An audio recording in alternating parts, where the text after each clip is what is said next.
I want a divorce. Do you hear, Marco? I want a divorce! Everything is ready, my darling. Do not be afraid. Soon we'll be together again.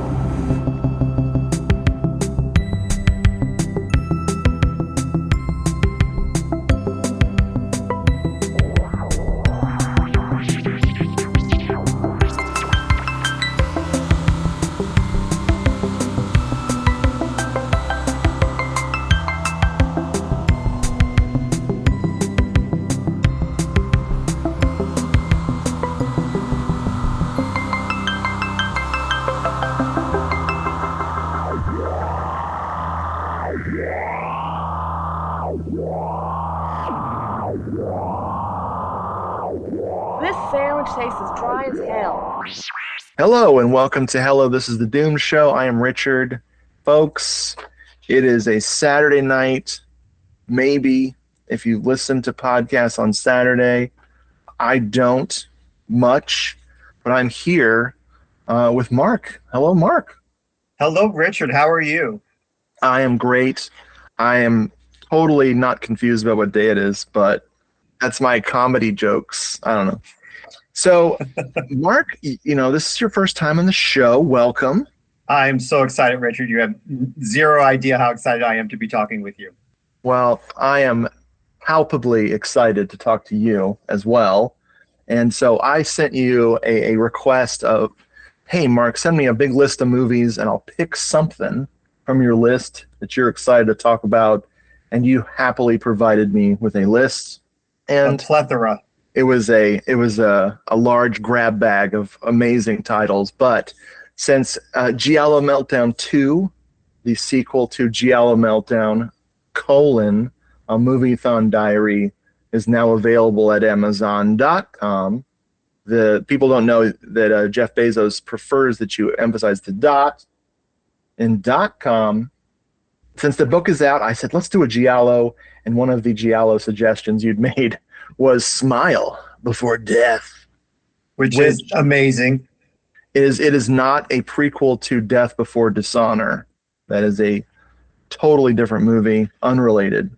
But this is directed by Silvio Amadio, or if you're me, who can't edit his own book, in Giallo Meltdown, the first book, I have it as Amato with no I at the end. It's so embarrassing. Man, this is what happens when you have no budget and you don't want to impose on people to edit your book, so you just kind of like have mistakes, like Silvio Amadio. It's just a gift to have the books, Richard. So don't be hard on yourself. Thank you. It's like Silvio. I don't know him. But we're talking Smile Before Death, 1972, aka the translated Italian titles, The Hyena's Smile. I wish I had a little doggy giggle. I know. Yes, a laughing hyena or something to drop in. I'm sure I could find one. I'm sure the YouTube would provide me with that. But this was written by Silvio Amadio and his pals Francesco Di Dio, and then another Francesco Villa.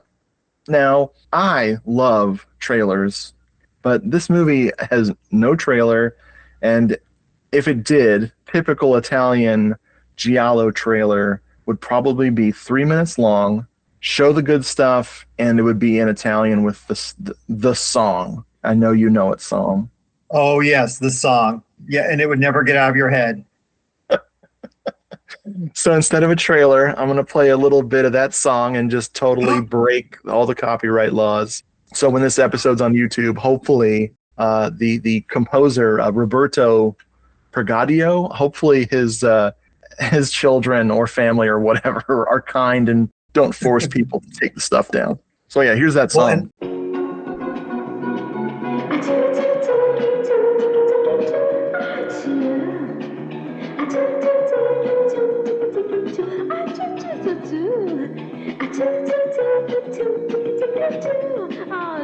So what were you saying? I was going to say, while it's playing, I would hope that the audience listening would kind of picture me in a different montage of outfits and wigs. See, you're very good at dressing up, whereas when I dress up, It's just, a plaid shirt, some slacks, New Balance sneakers, But hey, I'll wear Yeah. different colors of plaid. I'll get funky. It's amazing how much you can dress plaid up with just a scarf. I have like one scarf. I need to up my game. Anyway, so Yeah. before we continue, folks, we're going to spoil this movie. We're going to not do every scene. We're going to do a selection of key scenes, but we are absolutely going to talk about the ending of Smile Before Death. And if you haven't seen it, you should absolutely check it out. I don't even think us spoiling it could ruin all the fun. Exactly. There's stuff in this movie that it's not like a traditional black gloved killer giallo where, it's like 13 victims and in the last minute we find out that it was the priest, or it was the priest, but he wasn't really a priest. That one, that cop out was always funny to me. But right. This is absolutely a jet setting, fancy people behaving badly. So upper class or wannabe upper class people behaving badly, which was a whole subgenre unto itself in the giallo. What were they calling it? Cosmopolitan? That's a great word for it. I don't know. I don't know if that might even be the official. All I know is that these rich people got problems. Mo money, mo problems. Exactly. Totally. It's hard to be wealthy. Right? And good yeah, looking. you and I. Same. Yes. Same. Yeah. Yeah. It's hard. If you hear the sound, it's us patting ourselves on the back. That's what that sound is right there. But the cast, let's talk about this cast. We got Jenny Tamburi, which sounds like a delicious food. I would order Jenny Tamburi at every restaurant. So she was in The Psychic and The Suspicious Death of a Minor. For some reason, she's not credited on this film as Jenny Tamburi. She's credited as Luciana Della... Uh-oh. I have to open the screen to view? Come on. There it is. Luciana Della Robbia. There was some confusion. There's an interview with Silvio Amadio's son, and he just mentions that they changed her name, even though she was already sort of an established actress. No idea what happened. Well, and she was only like 19 when she did this film. Like, this wasn't her first film, though. But she was so young. Yeah. Yeah. Interesting. Oh, yeah, God, this was only the third thing. Okay, so yeah, maybe they just didn't know who she was yet. I like her. She's a very unusual looking young lady. She's not your typical giallo starlet. I mean, she's lovely, but she just has a look about her that's very different. To me, we're spoiling this. So the movie is pretty nudity heavy, I would say. Yeah. For her character. But there's something about her that she pulls this off without it coming off as super sleazy to me. Yeah. Her look, I don't know. There's something about she's kind of like that girl next door. So it doesn't come off as super pervy or anything. Yeah, you think she's innocent.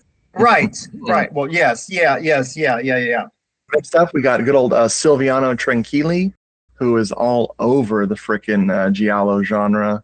I'm trying to think of what I know him best from. He's just 112 credits. Oh, man, I love this guy.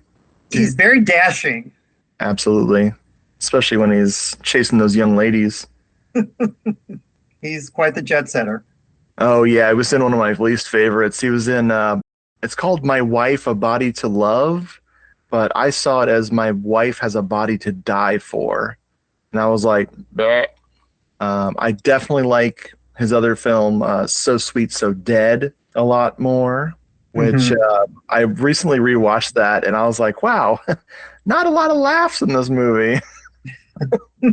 So Sweet, So Dead takes itself very seriously, just like another movie he did called The Bloodstained Butterfly, which I have not seen in years. I remember liking that one. I remember seeing it. I'd have to look at I had to look at Giallo Meltdown and see what in the world I thought about it. But then again, my problem with the first Giallo Meltdown book was I kept not saying if I liked a movie or not. I would just talk about what happened in it and then move on. So I don't know why I did that. I didn't leave myself any clues, but I'll just rewatch it. And I remember I've seen a butterfly one time, so yeah, that counts. Yeah, that's it. I definitely heard about a murder once. Right. So up next is Rosalba Neri, a lady who needs Oh, no introduction, even though, I'm just giving her one. Ever since I saw on a little cheapo DVD horror compilation a little film called Lady Frankenstein, I was in love with Rosalba Neri. same here, except mine was like on late night TV. They showed it on my local TV channel. That is too cool. It was amazing. I've seen movies where I didn't like the movie with her, but she's always good. She is. She's very consistent. She always gives strong performances. And she's like fascinating to look at. Totally. She's got a moment in this movie that blew me away. Like even after seeing, you know, 10, 12, 15 movies with her, there's still a moment in this movie where her performance blew me way away, like all the way away. Then we got Hiram Keller, who he plays a credited character named Dorothy's lover. Hiram Keller, according to the trivia, he was actually carved out of stone. The first time I ever saw him was years ago. Fellini's Satyricon, of course, but you know what? He didn't do as much as I thought he did. No, apparently at the time he was supposed to be like a big get, but his star trajectory didn't quite take off the way they thought it was going to. Well, I absolutely adore him in Seven Deaths in the Cat's Eyes.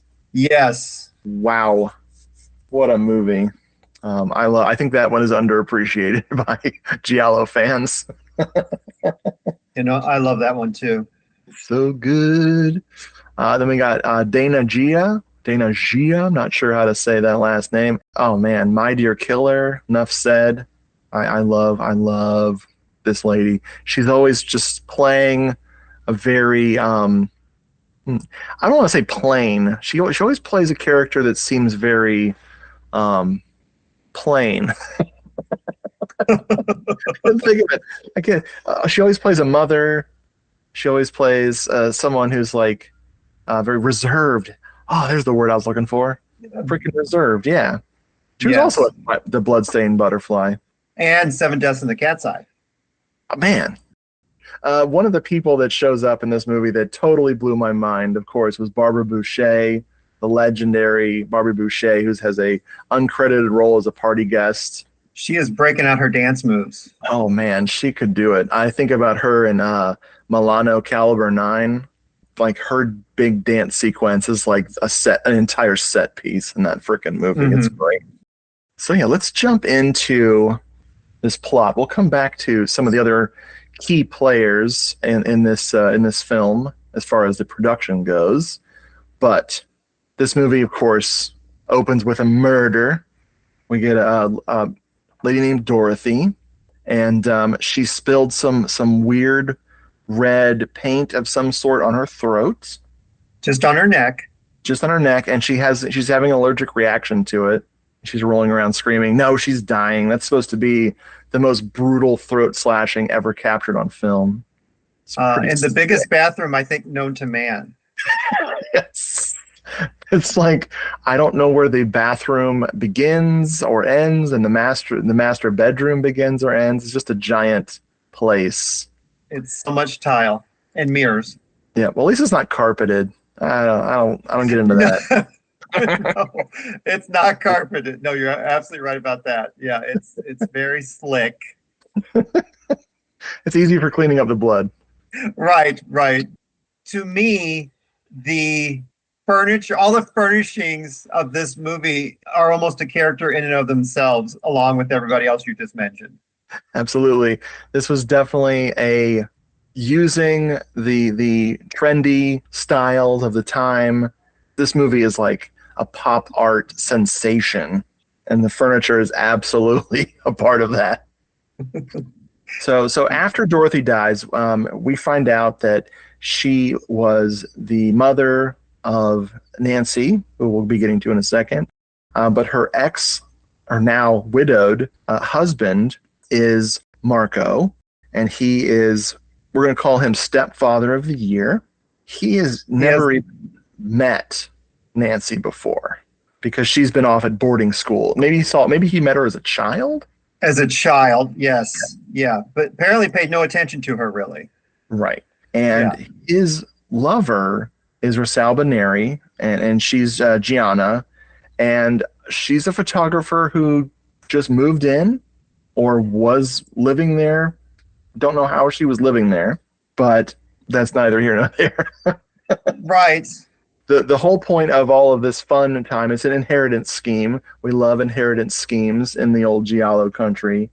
They need to spend the money that Nancy is going to get when she turns 18. So they need to kill her before she turns 18, or else Marco can't get the cash. At least that's how my brain is remembering it. And then poor Gianna is just up a creek without a paddle because she's just kind of like living there on Dorothy's dime, basically. Yeah. Which cracks me up because she has a profession.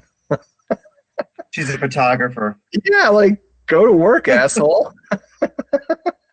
You're already basically doing your job. You look like an expert. So, like, go photograph some shit. Go photograph a wedding.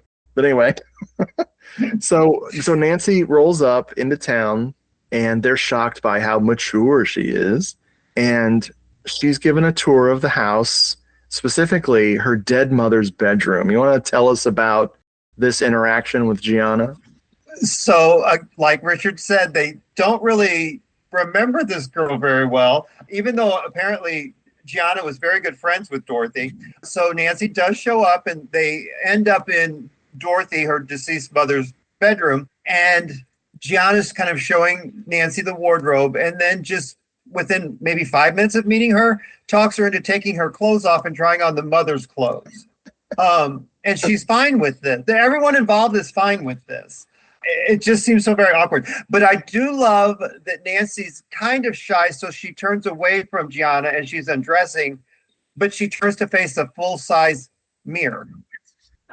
So there's nothing hidden. She's young. Yeah. She doesn't know how mirrors work. Just so odd. This is like one of my favorite moments right here. This is where Rosalba Neri just blew my mind. So as soon as Nancy starts undressing, they do a really hard zoom in on Rosalba Neri's reaction to seeing this girl undress. Like, she instantly is just, I'm going to go ahead and guess, filled with lust. Rosalba Neri looks turned on. It's wild. It's like me with a pizza. It's me with my tacos I had for dinner tonight. Like, wowie, wow. Yeah, I will be consuming that one way or another. Yeah. Exactly. While flirting with Nancy, Gianna's like, you should totally be a model, bro. You're so hot. And so they have the mother of all fashion montages. Mark, would you please tell us some of this? It's amazing. It's replete with Dorothy's wigs. So she's now donning her deceased mother's wigs. It's outside in some of the most bizarre fashion. There's one thing where I'm pretty sure she's skinned like an Ewok. Yes. She just pops up in this fuzzy coat, but with a straight face, which I'm like, no one could wear that in public with a straight face. And it just montage after, and the wigs are not really put on like correctly sometimes, but they're still snapping photos. Yeah. It's great. I'm not in no way, shape, or form should anyone take what I'm saying as like a negative about this film, because these are things that I find the most endearing about this movie. I love all of this more than anything. Like, I want to be Nancy. I want to be in that photo shoot with Gianna, like just wearing god-awful wig after god-awful wig. You're like, I'm going to keep everything you let me try on. Oh, exactly. Yes. And it'd be better if I stole it and they didn't know that I took it. It would mean more to me that way. Yeah. So again, Richard, is this like maybe 10 minutes in? Like, the girl hasn't really had a chance to like maybe go to the bathroom or like, just take a nap from her travels. Right. Yeah, it's like boom, photo montage. Time is compressed. Time is very compressed in this movie. So Marco loves all of this. Marco is like, wow, haha. So they have schemes. These schemers are scheming, but Marco gets a little too into it and starts to immediately try to get Nancy to fall in love with him, or something's happening. And he takes her on a boat, and they have this wonderful lake scene. And this is where I love movie magic. And by movie magic, I mean hopelessly broken bullshit, where Nancy gets knocked into this lake, and Marco either falls into or goes in after her, and they do this shot of the two of them splashing around in, I'm assuming, a swimming pool, and That's heated. Or they just pumped in some frickin' smoke. I don't know what they were trying to hide. If they're trying to hide the bottom of the pool. It's amazing. And it's darker. It's like it's broad daylight. But no, yeah, it is not good. It is so not good. I love it. But we get some malfeasance with some sleeping pills after she gets miraculously saved by some fishermen, and then her and Marco keep hanging out, keep partying, and then we have the Marco boner moment where now we have another photo shoot with drunk Nancy. Tell us about this totally messed up scene. Okay, so there's so many. So she's supposed to be very young, but it's like of age over, in that country. But still, she's like very young. She's his stepdaughter, and he's all handsy. And so they go down to basically Gianna's, what would you call it, her like studio. Yeah. And then now Nancy's like, you didn't capture the real me within that first 10 minutes when I arrived. I want you to capture the real me now, like maybe 20 minutes into her visit. So she's set herself up so she's like juxtaposed next to the old photos, and then she's doing this other one, but then all of a sudden her clothes kind of like just come off. Yep. And now she's nude in front of both of them, Marco and Gianna. It's very uncomfortable, and she's kind of coming on to her stepdad in front of Gianna. I don't know what to say. All I know is when I did this, I wasn't welcome back to the family reunion for like a good decade. Oh, see, they shouldn't judge you. Didn't they see this movie first? No, I'm like, hey, the Italians are fine with this. Why can't, people in Missouri be okay with this? Eventually, Marco gives in to Nancy trying to seduce him, and she starts playing everybody against each other. And of course, meanwhile, there's this mysterious character that's always just out of camera. We don't know who he is. We don't know what's going on. We start to think that maybe the person who's being schemed upon is also a schemer herself. And they discover that she has a letter. She supposedly has a letter that her mother sent her. It is why she's there. Which is why she showed up so suddenly. Through all kinds of conniving, they finally get a copy. They get to the letter, and Marco has one of my favorite lines in the movie. He's reading this letter that supposedly Dorothy wrote, and he goes, she must really have hated me. To write a pile of crap like this. Beautiful. Which I want to know what it said. I wish we would have had one of those scenes where they were put in the films where we get to read over someone's shoulder. Yeah, with Dorothy's voice reading us. It would have been amazing. Amazing, yes. And we do finally see what happened. We find out what actually occurred between Marco and Dorothy, where they had this big fight, and she was like, you have this fancy title from your family, but you have no money. That's why you married me, you son of a bitch. Then she's taunting Gianna, and unfortunately, she doesn't realize Gianna doesn't take such things, and Gianna kills her. Fast forward to now, where they have just convinced the police that Dorothy killed herself. And now they're going to try to convince the police that Nancy killed herself.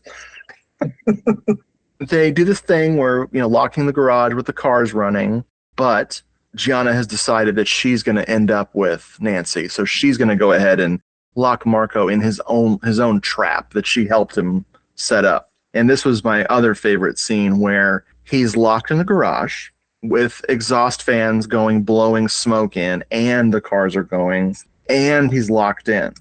And yes. he turns off the engines to save his life, but then he's still locked in, and there's still smoke being pumped in from some rando, machine that pumps out like a generator. Yeah, like a generator they hooked up. There you go. Thank you. I wondering what the hell that was supposed to be. He doesn't get in a car and just crash through the doors. Thank you. What? No. I was just yelling at the TV like, "Hey, moron!" Same thing. Yeah. No. Oh, God bless him. He never thought this would happen to him. He's just so distraught over every woman that he's ever loved turning against him. He just couldn't think to back out real hard against that garage door. Oh man. Yeah. Sad state of affairs. So, believing that Marco is dead, Nancy and Gianna should be celebrating and getting their stories straight and everything. But Gianna is surprised that Nancy's a little icy in her treatment of her. What happens there? So I love how you can tell that she's totally done a total 180, because once she gets that cigarette, Nancy, she's a different chick. Gianna's thinking, hey, we're going to become lovers. We're probably going to spend all this cash and we'll just live happily ever after. But Nancy quickly puts the kibosh on that. And Gianna goes to touch her. And she's like, take your hands off me. And then Gianna's shocked. And she's like, nope, the gig is up. It's just me. And you're getting no part of this because this was all a scheme. But the cigarette is the real tip off. And she becomes a totally different person. Yeah. Amazingly. Right before your eyes, she transforms. I love it. I love it. So this is when we meet Hiram Keller's character. Again, we saw him earlier. He was Dorothy's lover. So Marco was sleeping with the much younger Gianna, but it looks to me like Dorothy was doing one better by sleeping with an even younger man. We find out that he's this guy that Gianna has been secretly meeting with. He's her pimp. Gianna is a prostitute. Nancy. I'm sorry. Nancy's a prostitute. Thank you. Yeah. Rosalba would come and slap you if you said that about her. Hey, I mean sex worker, everybody. Sex worker. Right. My favorite line here that Hiram Keller gets to say, he was mad about Dorothy getting killed, and he says, and I don't like having my dish taken away from me while I'm eating. Right. So I think you have it down pretty much exactly word for word what he said. So he didn't love her. He just his pride was hurt. Hey, don't murder that. Well, I guess she was his, for lack of a better term, his cash cow. Although she was a very fancy woman, she was not in any way a cash cow to me. No. I love how she's like, I'm old enough to be his mother. And I thought, mother or grandmother, maybe? Yeah. I like how delusional Dorothy is with her choice of lovers. Hey, Hollywood men do it all the time. It's why can't the ladies, Oh, yeah, I'm fine with it, but I'm not his mother. No, Dorothy, not his mother. Yeah. Obviously, she has a very maternal instinct, shipping her poor kid off to boarding schools her entire life. Right. Oh, my gosh. Yeah. Even her closest friend who was sleeping with her husband didn't even recognize the girl. That's how much contact they had with the girl. They didn't even know what she looked like. I completely forgot about that character. Oh, my God. The housekeeper didn't realize that Nancy wasn't Nancy. The best friend didn't realize. The stepdad didn't realize. I mean, what a really crappy mom. Yeah, I didn't even mention Magda, the housekeeper. We mentioned her earlier, but she is suspecting. She's suspecting some shit's going down. But Marco and Gianna, kill her. It ends up all being for nothing. So Marco isn't dead. Hiram got him out in time because he wants him to write him a check with lots of zeros. Yeah, don't be stingy with the zeros. So that they can, live this, he and Nancy can live this lavish lifestyle. And, once you pay a blackmailer, they'll never come back. That's always good. But he has a very incriminating cassette tape he made of Marco's, where Marco thought he was dying. He's like, I'm going to hold on to this tape, and we'll see you later. and they ride off into the sunset laughing like, haha, we got them. And of course, my favorite laugh out loud moment is when they turn the corner out of the courtyard on the motorcycle, immediately tires screeching, crash. Tell me about this amazing finale here. So I also like how in the beginning of the film, there's also like in the same driveway, there's almost a little car crash there. So there's the whole foreshadowing, and it's a little sidecar. So there's a motorcycle with the lover driving, and then Nancy's in the little sidecar, which, by the way, Nancy has also helped herself to like clothing and stuff. And she's like, I'm going to take this, which kudos to her. I love the fact that she's just still robbing them blind. So they're in their sidecar, and they basically crash into the taxi with the real Nancy arriving. Yes. This crash causes the tape recorder to start playing the confession made by Marco. So this poor girl has arrived to see her mom, who really doesn't care about her, but to find two dead people who have basically blackmailed her stepfather and the woman who killed her mother. And she gets to hear about this all on tape while she stands there and looks horrified, dressed like an orphan from Madeline, the children's Oh my book. God. Yes, it's so good. It's amazing. Yes. So that's pretty much the whole film. That is like in a nutshell, and in a hopefully not too painful for the audience nutshell, to where you still want to watch the whole movie, because obviously we skipped over a lot of stuff, but Amazing stuff. yes, fashionable, very fashionable stuff. Oh, so fashionable. Yeah. It's so good. It's so good.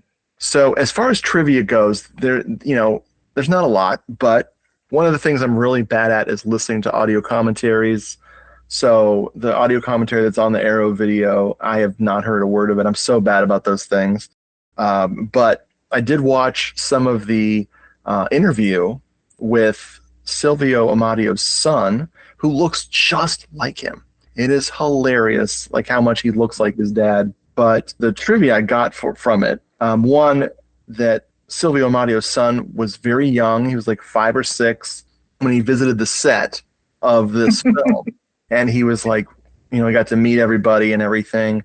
And they show a picture of him on set with like his sisters. And one of his sisters looks a lot like the real Nancy at the end of the film. So whoever played that role doesn't have a speaking part. Nancy, I think maybe Silvio Amadio is like, hey, daughter, go pretend you're this girl, please. I mean, that's just my theory. Interesting. I don't know. That might be solved by the commentary track. Because I did watch that. I couldn't get the one you were talking about to work, as we were talking about earlier, but I did watch the other one. I don't know if you want me to kind of go through stuff. Yeah, please. Whatever they were saying the year this came out was 72, and there were 33 Gialli released that year. Oh my God. And for the longest time, the film here, Smile Before Death, was rarely seen outside of Italy because there was so much produced. It just didn't really have a wide release. And then, of course, this director also did Amok, which also had Rosalba Neri in it as well. Let's see. I don't want to go over stuff we've already talked about. Oh, yeah, that's right. I got this from earlier when we were talking about the Cosmopolitan Gialli or Sexy Gialli, where it mainly focuses on like a lot of nudity, depravity, and like sexual things, as opposed to like the Black Glove Killer and things like that. Right. It's mainly focused on like wealthy people. And they kept referring to how the ending of this was very reminiscent of Orgasmo. Totally. And this is not from the commentary, but I wanted to point out how Nancy, because I had a coworker that would do this, but the phone rings and she grabs something and then takes a bite of it and then answers the phone, which I never understood why people did that. Just to share their meal. Right, I guess so. And this is another thing. This is me and just my weirdness. So at the party, Gianna is wearing a series of like 5-star brooches, and there's like there's 4 of them that make a box, and at the bottom there's a star brooch. But then when she's killing Dorothy, the brooch is flipped. And I just found that interesting. Do with that what you will. And then did you notice in the movie how Gianna's turtleneck sometimes is not the right way, and sometimes it's halfway, and sometimes it is the right way? No, I did not pick up on that at all. Oh, Richard, yeah, that just because I've watched this so many times, I'm like, is there something more that we need to know about something going on with her sanity, with her Right? turtleneck? Is that like revealing her sanity? Oh, Um, no, I like it. there's a point in the movie where Nancy goes to meet up with her boyfriend slash pimp, whatever, and it's a doll's house. It's called the doll's house. It's basically it looks like a toy store, but Yeah, it has some of the weirdest, creepiest dolls ever. totally creepy. Then just real quick, Nancy in this movie, her name is the same as the Nancy on Nightmare on Elm Street. It's Nancy Thompson. Oh, wow. That's crazy. I can't believe I didn't notice that. Man. Yeah, yeah.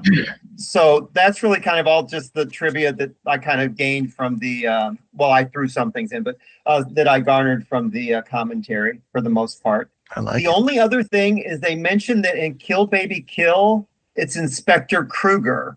And they were like, is it just coincidence that like these Nightmare on Elm Street things kind of pop up from Giallo, or was like, Wes a fan somehow? Oh, man, that'd be so So cool. That'd be so cool. yeah, The yeah. the cinematographer on this was Silvano Ippoliti. He shot the greatest giallo of all time, Caligula. He shot some interesting stuff. He shot Spectre or Spectres from '87, which I've seen, but I don't remember very well. He also shot. He shot the iguana with the tongue of fire. Oh yes, okay, yes, yes.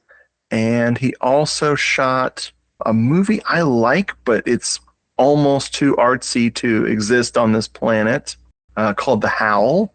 Before Tinto Brass would emphasize the ass in his name, he made a little artsy movie. I mean, one called The Howl, and another one right around the same time that's really interesting.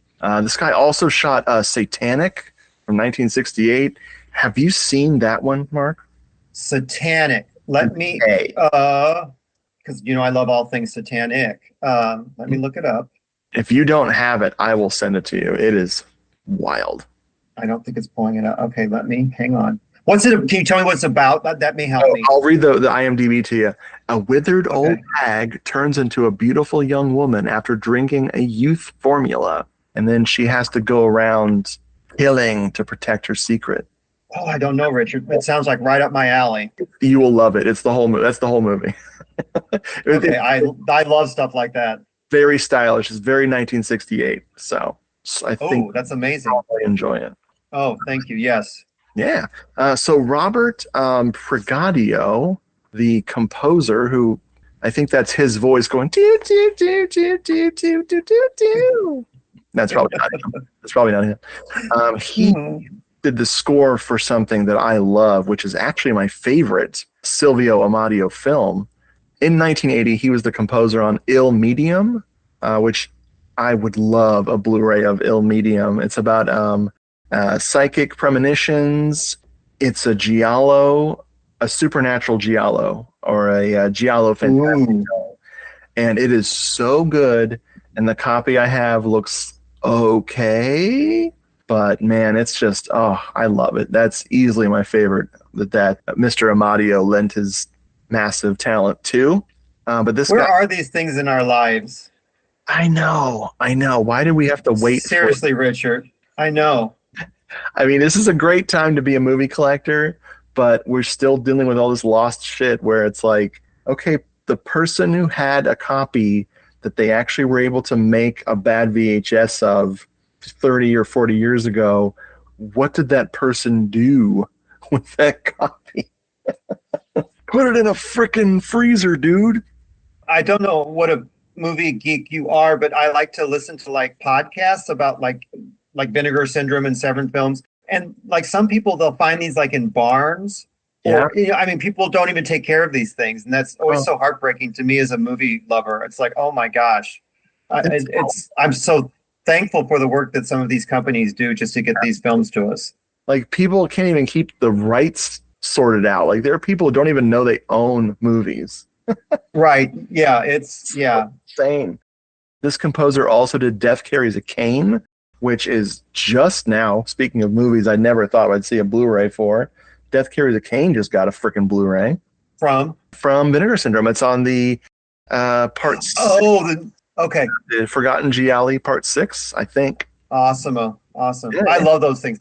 I don't have Godzilla bless those people. Same here. Yeah, same here. Yeah, I just start making a room of my Giallo box sets. So the actual room is the box sets. Build an addition on your house. I love it. Made of the box sets. Yeah. So, well, you have definitely shown through your words and actions that you love this film. Did you have anything else you wanted to add about Smile Before Death to get people to watch it? Please, people, I can't. My only thing is I wish I could be there for people when they experience it the first time, because it is so much. It really is fun. It's not your traditional black love killer. I don't even really think that there's a bottle of J&B in there. They were trying to say there was, but I'm like, I think that's wishful projecting on their part. But it's so much fun. It's got like, the fashions, I'm just like to die for. The furnishings, it's just on point. The characters so well cast. I love it all. And I don't really even think we touched on so many other things this movie has to offer. It's just a feast for the senses. It's amazing. And that song that they play again and again in so many different ways, it's a blessing. Nice. Please, people, please hunt this one down. I like this one. I wouldn't say I love this one. I definitely like it. I am a bigger fan of Amok, which crazily enough came out like 2 months before this. Yeah, same year. Yeah. And it was prolific. Such a surprise hit, like right out of the gate, that they went ahead and greenlit Silvio Amadio to do another movie back to back. Hey, what else you got? I think it's incredible that he managed to pull this off in such a short succession of films. But yeah, I lean more towards Amok. This reminds me not as uncomfortable as Orgasmo, because Orgasmo just makes me seethe with rage. Those characters just drive me fucking crazy. Then, on the other hand, the other film this reminds me of is Oasis of Fear, which has the two hippie kids driving somebody crazy. And which I love how those are both Lenzi movies. Like, what? Yeah, I'm pretty sure Lenzi did both of those. There's no one likable in this cast. Please don't be looking for maybe Magda, maybe like if you wanted to like hang your hat on someone, but there's no one likable in here. But yet they're so watchable. Yeah. The rest of the score that isn't that song. Now that song could be your favorite song of all time. I'm not going to judge people who like that song, but the score it introduces it in interesting ways where the composer is like he slows down that song and just ditches the vocals for a few moments, and it gets really jazzy and smooth, and then all of a sudden it starts to pick up again, and then that girl comes out, and then she does a cutesy laugh, and at the end of the movie, yellers laugh over it. Insane. This movie's really horny.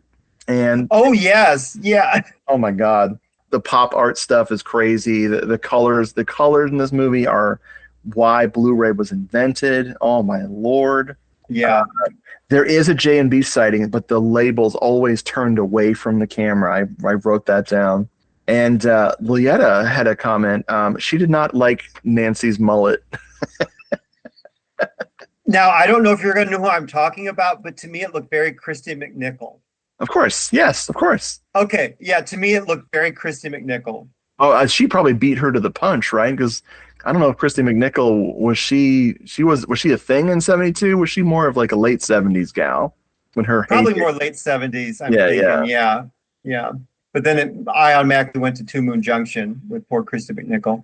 But yeah, that's a Smile Before Death, the movie, not the teleplay, as read by Norman Lear, or the Marvel comic. That's the Marvel method right there. Wow and wow. So before we go, I want you to tell us. Let me start that over. That didn't come out right at all. So before we go, I have a little segment that I love to do, is to ask my guest and myself about one movie that you recently watched that you loved from any genre. It can be anything. Just what's a film that you recently enjoyed? So with me, I am a sucker for like cult movies, anything to do with Satan, stuff like that. And I got the Ray Dennis Steckler box set, and I've been making my way through that. And I stumbled upon Cynthia the Devil's Doll, and it's the most non-Ray Dennis Steckler movie I've ever seen. Really? It's just so weird. Are you like familiar at all with like a lot of his films or any No, of I his know of films? his work. I know of his work. I've seen like one or two. Okay, yeah, but this one is so odd. You've got like color gels. You've got the lead actress like giving it her all, just chewing up scenery, overacting beyond belief. And like, this is all great to me. This is like my kind of jam. You've got people, and I'm not making fun, but like people delivering dialogue and with very thick accents, so you can barely understand what they're saying. Barely dressed cultists doing odd dances that really a cult member wouldn't be doing. It's just amazing. And then there's like a play with time where Cynthia could go back and not dispose of her parents. She could like save herself. It's just so weird, and I love every minute of it. It's just amazing. And it's only like 78 minutes long. It's great. Like if I could live in this world, I would. Nice. It's amazing. Yeah. But what's yours, Richard? I'll absolutely check that out. That sounds crazy. Yeah, I love stuff like this. I was going to pick a movie that I strongly enjoyed, but I don't necessarily recommend it. It's a little movie called Lover's Lane from 2000. It is a bad slasher. It is a bad slasher, yes. It is not good. And I don't know if I talk about it, people will watch it and then they'll be mad at me. Hopefully it has its fans. I mean, it has a great Blu-ray from Arrow that came out last year, and everyone told me it was terrible, but I was like, I need more Valentine's Day movies. And so Leanne and I watched it last night on Valentine's Day, and we both really enjoyed it. But with that bewildered, holy shit, that's bad. So I'm cheating. I have a movie I really loved that's actually good called Flesh and Fantasy from 1943.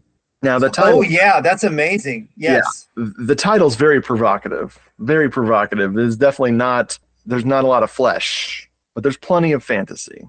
This is a anthology film with some loosely connected occult tales, as IMDb is saying. Very, very accurate, loosely connected. People like Edward G. Robinson and Barbara Stanwyck is in it, and she's, of course, incredible. Robert Benchley. This is just a great cast. And the reason we watched it recently was it has a Mardi Gras segment, and the first story is a Mardi Gras movie, Mardi Gras story. And so we watched it on Mardi Gras. But it's 1943. It's classic Hollywood. Everything is shot beautifully. Everyone is giving their all. It's just a fine, fine film. I really enjoyed it. So I love the mask shop. I think that's a really cool scene. Yeah, it's amazing. Yeah, that's an awesome pick. Like a really awesome pick, Richard. Thank you. I'm really, really bad about old Hollywood. I'm really bad about. When I was younger, I had a cutoff date where I just said I don't like any movie older than 1960. I don't know where I got that. I don't know. I used to watch Turner Classic Movies when I was a teenager, when it was new, and I didn't like it. I didn't like anything from the 30s. I didn't have the patience for old black and white movies, and I've cured that. I totally love old black and white movies now. I'm still like working up the excitement about silent films. I don't dislike them. I just still don't have the patience for them. So that's like my last like thing I want to conquer is silent films. And really good. I've seen some great ones, obviously, but it's a block. But yeah, so getting to some of these movies that just have all this pedigree behind them, and it feels like coming home. Because when you've watched movies that the directors were inspired by these older films, then you watch the originals and go, oh, and it's not even a tangible thing. It just feels like you're seeing the OG version of whatever you've watched for years. You know what I mean? Right. Yes, I do know what you mean. Yes, that's very cool. That's a very cool pick. Now, can I go back to Lover's Lane real quick? Please go back. I feel like I shouldn't have said anything because I cheat and I pick two. I'm trying to get in my head. Is Lover's Lane the one that's kind of like urban legendy? Yes, the artwork looks like the rip off of Urban Legend. Very okay. much. They were definitely trying to make. I know you did last summer, Scream, and Gotcha. On 1/300th of the budget. Right. Now, is there a scene where there's a couple on a motorcycle, or am I thinking of something else? And they're. I think I might be thinking of a different movie, and they wait for the train to go by because that is Death Screams. Okay, I'm mixing the two movies together. Okay, thank you. This is from 2000. This is maybe Anna Faris's debut. Yes. Okay. Yes. Yeah. I'm just mashing the two together. I love Anna Faris so much. Yes, you will love her in this. It's interesting to see. Oh, I've seen it. I've seen it. I'm just trying to. The other scene I was putting in that movie, if that makes any sense. So that's why I was asking about it. I've just stuck that scene in the other movie. It's really fun seeing Anna Faris not have her shtick yet. There's one moment when she acts like the Anna Faris we know.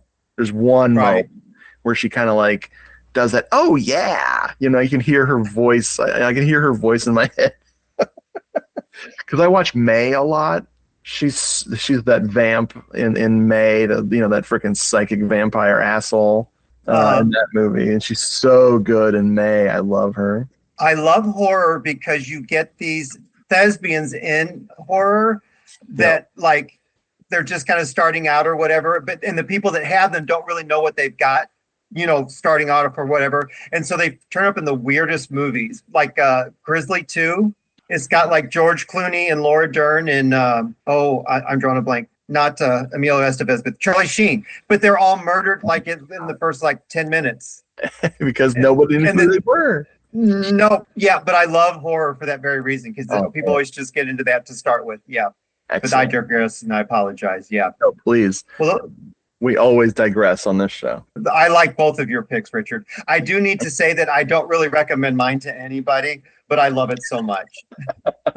Yeah, that's what I said about Lover's Lane. Yeah. But before we really go this time, Mark, how can the folks at home find more? Mark, tell us about it. Well, gosh. Okay, so if you're not sick of me yet, you can listen to my bi-weekly podcast that I co-host with my friend Rob. It's called the Midnight Mass Creature Cast. We cover mainly if it's monster related, we try to cover that, but by monster, it's a very broad net we've thrown out there. And then I'm always lurking around on Instagram at Mark and a Movie, and you have to put little underscores between all the words. But I basically set that up to talk about every film I watch. So if I've watched it, I cover it. Nice. I don't know if that's good or bad, but that's what I do with my life. Oh, it's great. That's how I found you. I was like checking out your Instagram feed, and it was freaking amazing. Then you started busting out the Fangorias, like every issue of Fangoria, and that's near and dear to my heart. Then I was like, hold on, you're podcasting? Well, you got to do Doom Show. You've got to come on the show. So I was very excited that you were into it. Oh, you have no idea how long I've been listening to your show and what a fan I am. And your books, too. Your books are amazing. I can't say that enough. Well, thank you. And this was excellent. We'll absolutely have you back, for real. This was a great time. Well, thank you. Thank you. I had a blast. Well, folks, go check out Mark's stuff, Midnight Creature Cast and Mark and a Movie. And we'll talk to you next time. I forgot how to say goodbye on my own show. Bye, folks.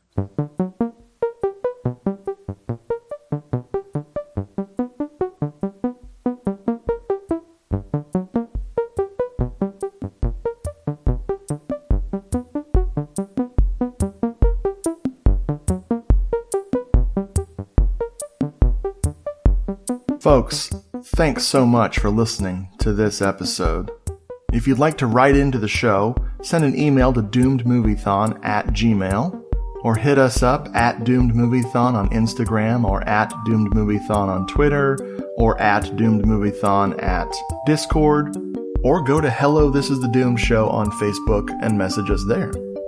If you want more Hello This Is the Doomed Show, go to doomedmoviethon.com and click the podcast button for the archive, or go to YouTube and look up Doomed Moviethon and you'll find the classic episodes of Hello, This Is the Doomed Show. And if that's still not enough, I have written some books, about my love of movies over on Amazon.com. Just look up Richard Glenn Schmidt and you'll find Giallo Meltdown, a Moviethon Diary, Giallo Meltdown 2, Cinema Somnambulist, or Doomed Moviethon, the book. Hello, This Is the Doomed Show is a proud member of the Legion Podcast Network. Go to legionpodcast.com and check out the other great shows over there.